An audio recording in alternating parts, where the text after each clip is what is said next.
Back करा, बीजेपीचा back करा. हा बघा, आणि हा बीजेपीचा कसा तुमच्याकडे आला मला सांगा. तुम्ही अधिकारी आहात ना, तुम्ही अधिकारी आहात ना, ऐका, तुम्ही अधिकारी आहात ना, तुम्हाला परमिशन कशी भेटली? तुम्हाला परमिशन कशी भेटली? नाही नाही, तुम्हाला परमिशन कशी भेटली मला सांगा. ऐका, ऐका, हे चुकीचं आहे, हे चुकीचं आहे.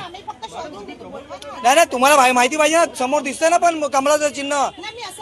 नाही नाही नाही, तुम्ही मगाचपासून बघतोय आम्ही, लक्षात घ्या तुम्ही. नाही नाही, चुकीचं आहे, तुमचा ऍप यायचंच नाही तुम्हाला.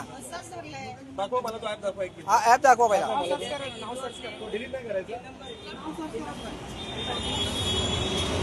तुम्ही डायरेक्टली असं कसं करू शकता? अधिकारी आहेत ना तुम्ही.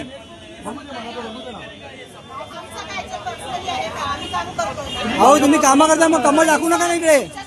तुम्ही कमळ दाखवू नका मॅडम, कमळ दाखवू नका. कमळ दिसतोय इथना दिसतोय सर्च मारताना. मी आता तुमच्याकडे बघितलं का? नाही नाही, अगोदर डायरेक्ट डिलीट मारू नका तुम्ही, डिलीट मारू नका. नाही नाही, तुम्ही मग तुम्ही कसे दाखवू शकता? तुम्ही अधिकारी आहेत ना. नाही नाही, तसं नाही, अधिकारी आहेत ना, असं नाही चालत. हो साहेब, आता इथे कांदिवली जमवेल कारण यांनी कमळाचा आगाव करत आहे.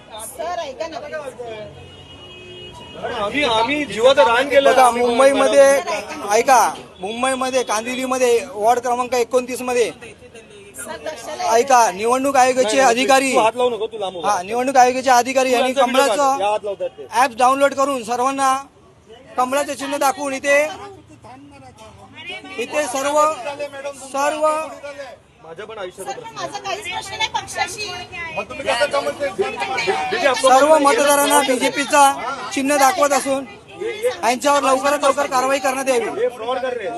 मुंबई महानगरपालिकेचं सक्षम असं ऍप इथे असतानाही भाजपाच्या ऍप वापरून, स्थानिक उमेदवाराचं ऍप वापरून हे इथे वोटर लोकांना सर्च करून देतात आणि इथे भाजपाला प्रमोट करतात.